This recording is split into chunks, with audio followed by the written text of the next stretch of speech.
दोस्तों, कैसे हैं आप सब। उम्मीद करती हूँ सभी अच्छे होंगे। स्टोरी सुनने के लिए हमारे चैनल को लाइक एंड सब्सक्राइब करें। अगर आपने इसका पिछला एपिसोड नहीं देखा है तो मैंने प्ले लिस्ट में मेंशन कर दिया, आप जाके ज़रूर देखें। ये स्टोरी का 40वां भाग है। तो चलिए स्टोरी स्टार्ट करते हैं।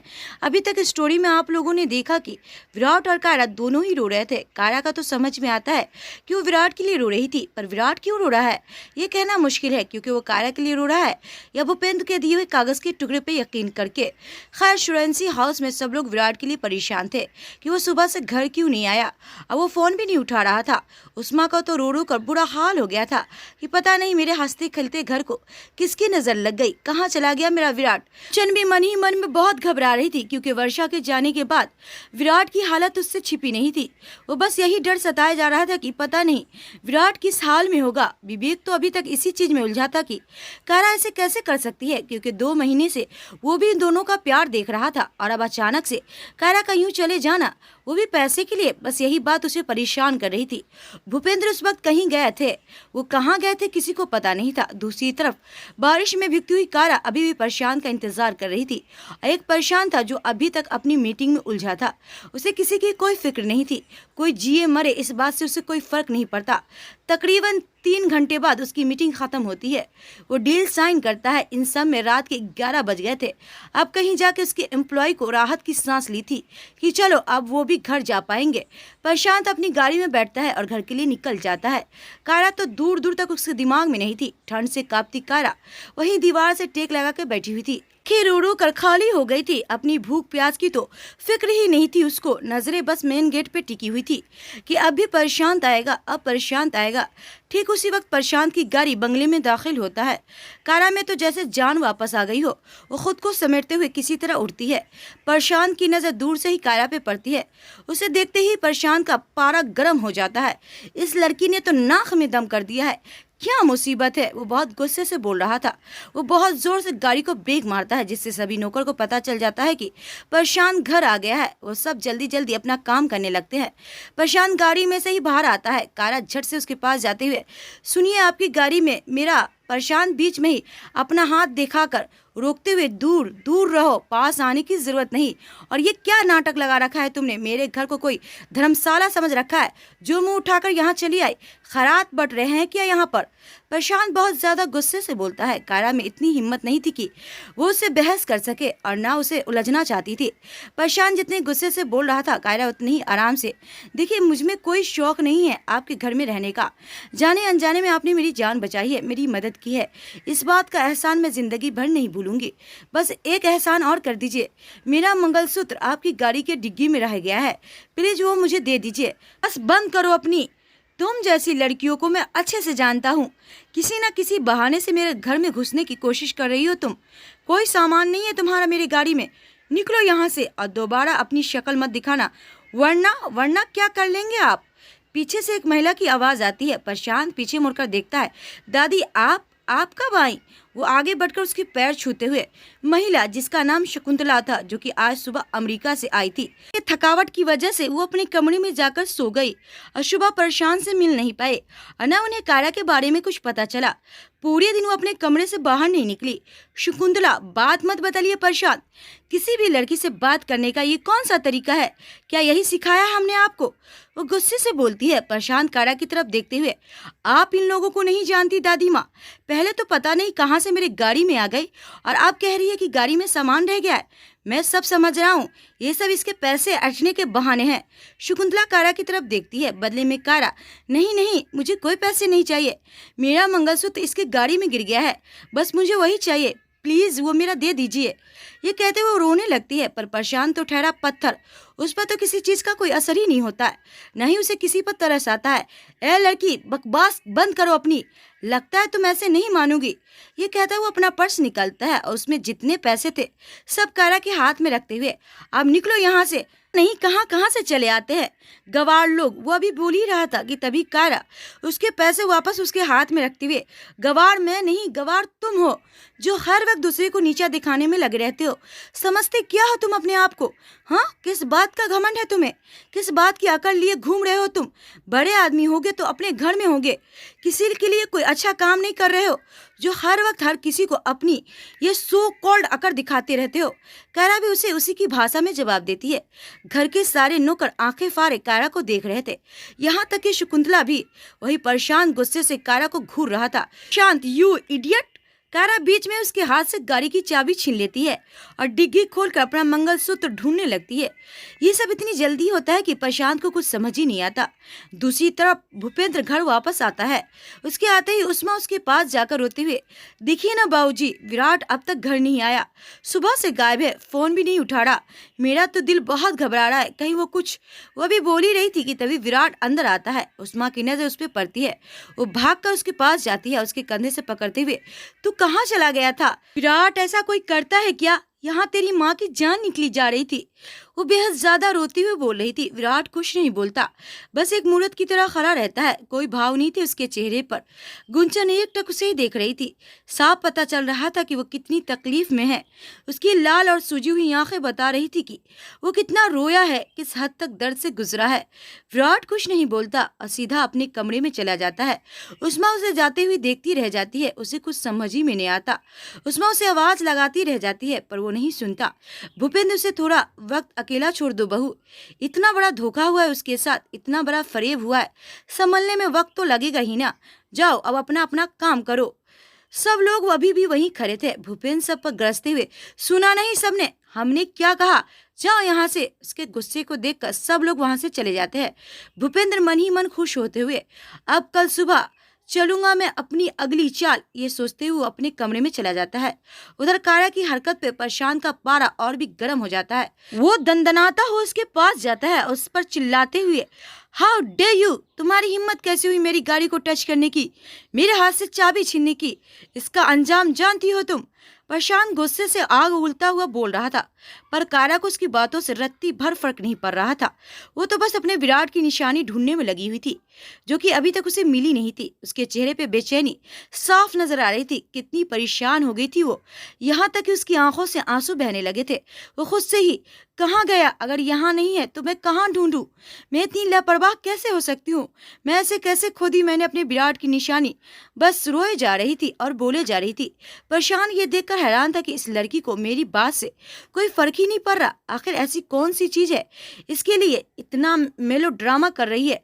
वो मन ही मन खींचते हुए बोलता है। जबकि शकुंतला कायरा के आंसू देखकर समझ गई थी कि वो सच बोल रही है। वो तुरंत उसके पास जाती है और उसके कंधे पर हाथ रखते हुए, क्या हुआ, मिला नहीं? कायरा आंसू भरी नजरों से उसकी तरफ देखती हुई और ना में अपनी गर्दन हिलाती है, क्योंकि आज आवाज भी उसका साथ नहीं दे रहा था। ओ कमॉन दादी, कुछ तो होगा तभी तो मिलेगा ना। मैंने तो पहले ही कहा था कि ये झूठ बोल रही है। शकुंतला उसकी बातों पर ना ध्यान देकर कायरा से कहती है, तुम ध्यान से देखो, यही होगा, आराम से शांति से ढूंढो। ये देखकर प्रशांत और भी खिंच जाता है। अगली पल कायरा के कोने में अपना मंगलसूत्र नजर आता है, जो कि किसी चीज में अटका हुआ था। मिल गया, वो खुशी से चहकते हुए बोलती है और बहुत आराम से अपना मंगलसूत्र वहां से निकाल लेती है। प्रशांत धीरे से, थैंक गॉड, जान छुटी। कायरा जैसे ही अपने मंगलसूत्र को अपने हाथ में लेती है, उसका दिल फिर से भर आता है।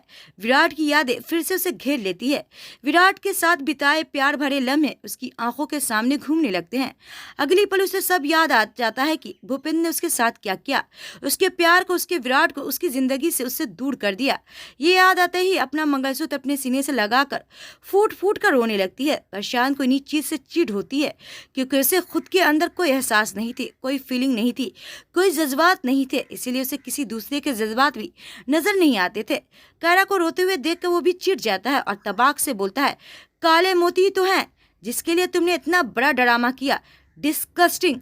शकुंतला उसे डरते हुए, प्रशांत। उसकी बात सुनकर कायरा उसकी तरफ देखती है और फिर अपना मंगलसूत्र पहनते हुए, तुम्हारे लिए होंगे ये काले मोती, पर मेरे लिए मेरा सब कुछ है, मेरी जिंदगी है, जो तुम कभी नहीं समझ सकते।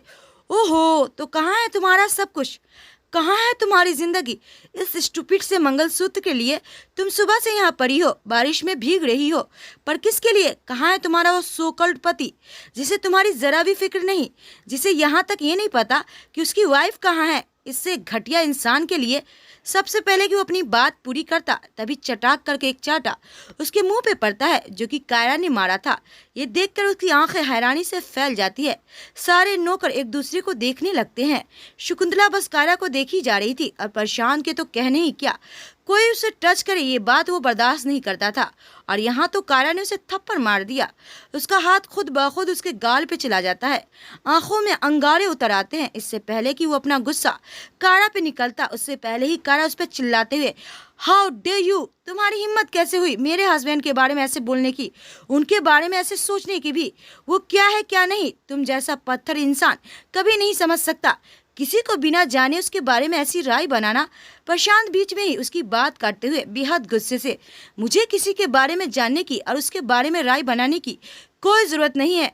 काले मोती मिल गए ना तुम्हारे, सो गेट आउट, अभी के अभी निकलो मेरे घर से। प्रशांत उस पर गरजते हुए बोलता है। कायरा भी बिना कुछ बोले वहां से जाने के लिए अपने कदम बढ़ाती है। कुंतला प्रशांत के पास जाकर धीरे से, इतनी रात को वो अकेली कहाँ जाएगी, वो कायरा की फिक्र करते हुए बोलती है। ये उसकी प्रॉब्लम है, मेरी नहीं। और आप उसकी साइड क्यों ले रही हो? आपने देखा नहीं उसने मुझे, हाँ तो तुमने काम ही पिटने वाले किए हैं। अब तो उसके पति को तुम उल्टा सीधा कहोगे तो वो चुप थोड़ी रहेगी। किसी का मुंह चलता है तो किसी के हाथ चलते हैं। शकुंतला भी उसे दो टुक जवाब दे देती है। अपनी दादी की बात सुनकर प्रशांत का पारा और भी चढ़ जाता है। उसकी नजरें पीछे खड़े नौकरों पे पड़ती है जो कि कब से वहीं खड़े थे। प्रशांत गुस्से से अपनी जलती निगाहें सब पे डालता है जो काफी था सबको वहां से भगाने के लिए।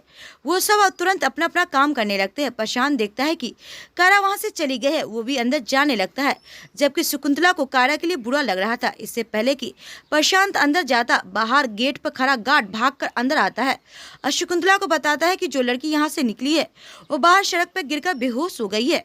ये सुनते ही शकुंतला घबरा जाती है। वो फटाक से बाहर की तरफ जाते हुए, ये सब तुम्हारी वजह से हुआ है प्रशांत, कभी तो इंसानियत दिखाया करो, ये कहते वो बाहर की तरफ जाती है। ओफो, क्या मुसीबत है।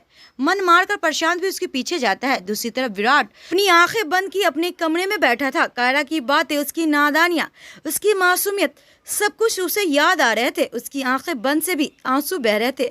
जहाँ एक और विराट और कायरा की जिंदगी में तूफान आ गया था, वहीं वर्षा धीरे धीरे राघव के साथ सहज हो रही थी, पर सिर्फ एक दोस्त की तरह। दिल ही दिल में राघव उससे कितना प्यार करता है ये तो उसने पता ही नहीं था। बीते दिनों में वर्षा की तबीयत काफी खराब हो गई थी, पर राघव ने उसका पूरा ध्यान रखा।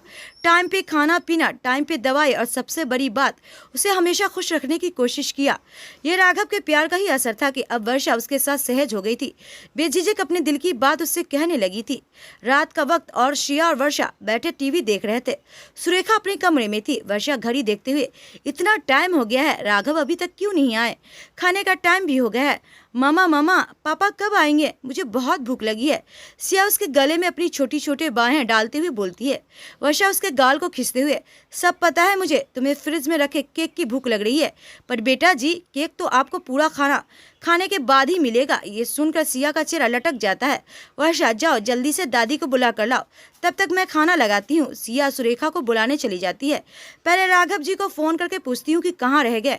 वो भी बोल ही रही थी तभी कि राघव अंदर आता है। उसका चेहरा खुशी से खिला हुआ था। सामने ही वर्षा को देख के वो जल्दी से उसके पास जाता है और बिना कुछ सोचे समझे, वर्षा जी आप मेरे लिए बहुत लकी हो, मेरी बहुत बड़ी हॉस्पिटल में जॉब लग गई है, ये सब आपकी वजह से हुआ है। ये कहता वो एकदम से उसे गले से लगा लेता है। वर्षा तो इस चीज के लिए तैयार ही नहीं थी। उसकी आंखें हैरानी से फैल जाती है। ऊपर वाली सांसें ऊपर और नीचे की सांसें नीचे ही रह जाती है। आज पहली बार राघव उसको इस तरह से करीब आया था। उसकी करीबी से सिहर उठी थी वर्षा। वो कोई भी हलचल नहीं हो रही थी। राघव एकदम से एहसास होता है कि वो क्या कर रहा है। अपनी हरकत पे वो खुद हैरान रहता है। वो एकदम से वर्षा से अलग होते हुए, सॉरी वो तो पता नहीं कैसे, उसे समझ ही नहीं आ रहा था कि वो क्या बोले। यही हाल वर्षा का था। वो बिना कुछ बोले जल्दी से किचन में भाग जाती है। राघव की करीबी अभी भी उसे बेचैन कर रही थी। ये कैसा एहसास था? क्या हो गया था मुझे? ऐसा तो कभी विराट के साथ भी नहीं। मैं कुछ ज्यादा ही सोच रही हूँ। अपने ख्याल को झटकते अपना काम करने लगती है। वो बात अलग थी कि उसका दिल अभी भी तेजी से धड़क रहा था। उधर राघव भी अभी तक अपनी हरकत पे हैरान था कि वह ऐसा कैसे कर गया। इंदौर में चलते चलते कायरा बेहोश होकर सड़क पे गिर जाती है। हल्की हल्की बारिश अभी भी हो रही थी। शकुंतला जल्दी से कायरा के पास जाती है। ना चाहते हुए प्रशांत को भी उसके साथ जाना पड़ता है। शकुंतला कारा का गाल थपथपाते हुए, बेटा सुनो बेटा। पर तब तक उन्हें पता चलता है कि कारा तो बर्फ से भी ज्यादा ठंडी हो गई है। लगता है इसे ठंड लग गई है। वो गार्ड, ये तो होना ही था, कब से भूखी प्यासी बारिश में भीग रही थी। जहाँ शकुंतला और गार्ड दोनों उसकी फिक्र कर रहे थे, वही पास खड़ा प्रशांत उसे खींच रहा था। इसकी वजह से मुझे इस स्टूपिड सी बारिश में भीगना पड़ रहा है, जो कि मुझे जरा भी पसंद नहीं। सारे कपड़े खराब हो गए मेरे। खड़े खड़े क्या देख रहे हो, उठाओ इन्हें और घर के अंदर ले चलिए। शकुंतला लगभग अपना फरमान सुनाते हुए बोलती है, व्हाट, इसे मैं उठाऊं? नो बे दादी, आपको समाज सेवा करना है, शौक से कीजिए, पर मुझसे कोई उम्मीद मत रखिएगा। बेरुखी से बोलता है प्रशांत। प्रशांत, हम आपको समाज सेवा के लिए नहीं कह रहे हैं, पर हमारी मदद तो कर सकते हैं ना। इतनी मेहरबानी कर दीजिए कि इस लड़की को बस घर के अंदर ले जाइए। हम ये कर सकते तो आपको नहीं कहते। प्रशांत एक नज़र अपनी दादी की तरफ देखता है, फिर मन ही मन खींचते हुए कारा को गोद में उठाकर घर के अंदर ले जाता है। वो बात अलग थी कि ऐसा करके उसे बिल्कुल भी खुशी नहीं मिल रही थी, बल्कि वो तो इरिटेट हो रहा था। कारा बेहोशी की हालत में बड़बड़ कर रही थी, पर प्रशांत उस पर ध्यान नहीं दे रहा था। अगली पल उसे गेस्ट रूम में ले जाता है और बिस्तर पर लेटा देता है। ऐसा करते हुए हल्का सा उसके करीब हो जाता है। ठीक उसी वक्त कारा के होठ हिलते हैं। विराट, बस यही बोल रही थी। उसके ये शब्द प्रशांत के कान से टकराते हैं, पर वो ज्यादा ध्यान नहीं देता। उसे लिटाकर जल्दी से पीछे हो जाता है और कमरे से बाहर निकल जाता है। जहाँ शकुंतला डॉक्टर को फोन कर रही थी, वही प्रशांत अपने घर को देख रहा था, जो कि गंदे हो गए थे। वो तुरंत नौकरों से घर साफ करने को कहता है और खुद भी अपने कमरे में जाकर चेंज करने लगता है। विराट अभी भी आंखें बंद किए सोफे पे बैठा था। उसकी आंखों के किनारे अभी भी भीगे हुए थे। विराट, कारा फिर से बड़बड़ाती है। विराट एकदम से चौंक के उठता है। उसे ऐसा लगता है जैसे कारा वही है, उसके आसपास उसे पुकार रही है। उसका दिल तेजी से धड़क उठता है, पर जब वो अपने आसपास देखता है तो वहां कोई भी नहीं होता। कहाँ हो तुम कायरा, कहाँ चली गई? कहता वो पास रखी उसकी तस्वीर उठाकर अपने सीने से लगा लेता है। वहीं सोफे पे लेट जाता है। विवेक अपने कमरे में बेचैनी से चक्कर काट रहा था। नहीं नहीं, कुछ तो गड़बड़ है। कायरा और पैसे की लालची, नहीं, मैं मान ही नहीं सकता। कुछ तो ऐसा है जो हम सबसे छूट रहा है। वो खुद से बातें कर रहा था, ये सब बोल ही रहा था कि तभी उसका फोन रिंग करता है। अनजान नंबर देख के वो झट से फोन उठाते हुए हेलो, पर सामने से कोई नहीं बोल रहा था, सिर्फ किसी की सांसें की आवाज आ रही थी। वो कोई और नहीं, अवनी थी। अवनी, विवेक झट से बोलता है। इतने दिनों बाद विवेक की आवाज सुनकर अवनी का दिल भर उठता है। उसे कुछ बोल ही नहीं पा रही थी, जो कि विवेक समझ रहा था। मैं कल सुबह 11 बजे यूनिक कॉफी शॉप में तुम्हारा इंतजार करूंगा। दोनों ने कुछ न कहकर भी बहुत कुछ कह दिया। इंदौर में शकुंतला ने कायरा के कपड़े बदल दिए थे, तब तक डॉक्टर भी आ गए थे। वो कायरा का चेकअप करते हुए और टेस्ट करने के लिए ब्लड सैंपल भी ले लेते हैं। ठंड बढ़ गई है इसके अंदर तक, सुबह तक होश आ जाएगा, बाकी तो रिपोर्ट्स आने के बाद ही पता चलेगा। फिलहाल मैंने इंजेक्शन दे दिया है, सुबह आकर एक बार देख लूंगा। इतना कह के वहां से चला जाता है। शकुंतला कायरा की तरफ देखते हुए, कितनी प्यारी बच्ची है, जरूर इसके साथ कुछ बुरा हुआ है। भगवान इसकी सारी परेशानियां जल्दी से दूर कर दे। वो उसे सही से कंबल उठाते हुए बोलती है और फिर अपने कमरे में चली जाती है। खैर, किसी तरह ये दिन भी गुजर जाता है और नया सवेरा होता है। नाश्ते के टेबल पर बैठा भूपेंद्र अपनी अगली चाल चलने के लिए तैयार था। बस उसे इंतजार था विराट के बाहर आने का। ना चाहते हुए सब लोग नाश्ते के टेबल पे थे, तभी विराट अपने कमरे से बाहर आता है। चुपचाप आकर नाश्ता करने के लिए बैठ जाता है। ये देख उस्मा को थोड़ी तसल्ली होती है। कुछ देर में सब लोग नाश्ता कर रहे होते हैं। अच्छा विराट, जो उस दिन मैंने तुम्हें पैसे दिए थे वो लाना तो जरा, भूपेंद्र बोलता है। विराट उठकर अपने कमरे में जाता है, पर कुछ देर बाद वह खाली हाथ वापस आता है। लाओ, क्या हुआ, पैसे नहीं लाए? भूपेंद्र मन ही मन हंसते हुए बोलता है, पैसे अलमारी में नहीं है, पता नहीं कहाँ रह गए। विराट बिना किसी भाव के बोलता है, क्या कहा तुमने? इतने सारे पैसे? इसका मतलब वो धोखेबाज लड़की सारे पैसे ले गई। भगवान, हमने उसे क्या समझा, वो क्या निकली। छी, तरस नहीं आया उसे एक बार भी हमारे विराट के साथ ऐसा करते हुए। देखो क्या हालत हो गई मेरे विराट की। वो आंखों में नकली आंसू भरते हुए बोलता है, बस और नहीं, मैं विराट को इस हालत में नहीं देख सकता। वो लड़की क्या समझती है कि उसके बिना मेरा विराट रह नहीं सकता? उसके बिना इस घर में खुशियां नहीं आएगी क्या? मैं अपने विराट की शादी फिर से कराऊंगा। विराट, आज शाम लड़की वाले तुमसे मिलने आ रहे हैं, ऑफिस से जल्दी आ जाना। जी, इतना कहकर विराट ऑफिस के लिए चला जाता है। विराट की शादी की बात सुनकर सबके कान खड़े हो गए थे। ये आप क्या कह रहे हैं बाबूजी? विराट की दूसरी शादी, वो भी इतनी जल्दी? उस्मा बोलती है, तो तुम क्या चाहती हो बहू? पूरी जिंदगी विराट उस धोखेबाज लड़की के लिए अकेला रहे, जिसने उसे छोड़ने से पहले एक बार भी नहीं सोचा। तुम उस लड़की के बारे में सोच रही हो। उस्मा कुछ कहने वाली होती है, पर भूपेंद्र बीच में ही सब पर गरजते हुए, जब विराट को कोई परेशानी नहीं है तो तुम सबको क्या दिक्कत है? मुझे इस घर में अब उस लड़की का नाम नहीं सुनाई देना चाहिए। मेहमानों के आने की तैयारी करो। इतना कह के वो घर से बाहर निकल जाता है। इंदौर में कायरा को अभी तक होश नहीं आया था। डॉक्टर सुबह ही उसे देखने आए थे। कमजोरी काफी है, वॉच लगा दिया है, अभी सोने दीजिए, जितना आराम करेगी उतना ही अच्छा है। बाहर बैठा परेशान सब सुन रहा था। हूँ, मेरे घर को तो धर्मशाला समझ रखा है, जो मुंह उठाकर यहाँ चली आए, स्टूपिड गर्ल। हूँ, मैं तो और ड्रामा नहीं देख सकता। मन ही मन वो बड़बड़ करते हुए ऑफिस के लिए निकल जाता है, पर जाते जाते अपनी एक जरूरी फाइल भूल जाता है। दिन गुजरता है, शाम होती है और वो टाइम भी आता है जिसका भूपेंद्र को कब से इंतजार था। हैरानी की बात यह थी कि उसके कहे अनुसार विराट भी टाइम पर घर आ गया था। गुंजन उसके पास जाकर, क्या हो गया है भाई आपको? दादाजी को रोकने के बजाय आप उनका साथ दे रहे हैं, क्यों? अगर आप गुस्से में या कायरा भाभी से नाराज होकर ये सब कर रहे हैं तो भाई प्लीज ऐसा मत करो। विराट उसकी बातों का कोई जवाब नहीं देता, उठकर वॉशरूम में चला जाता है। कुछ देर में सूर्यकांत अपने पूरे परिवार के साथ सूर्यवंशी हाउस पहुंच जाता है। भूपेंद्र तो खुशी से फूले नहीं समा रहा था। आखिर हर चीज उसके मन के मुताबिक हो रही थी। दोनों अपने अपने परिवार का परिचय करवाते हैं।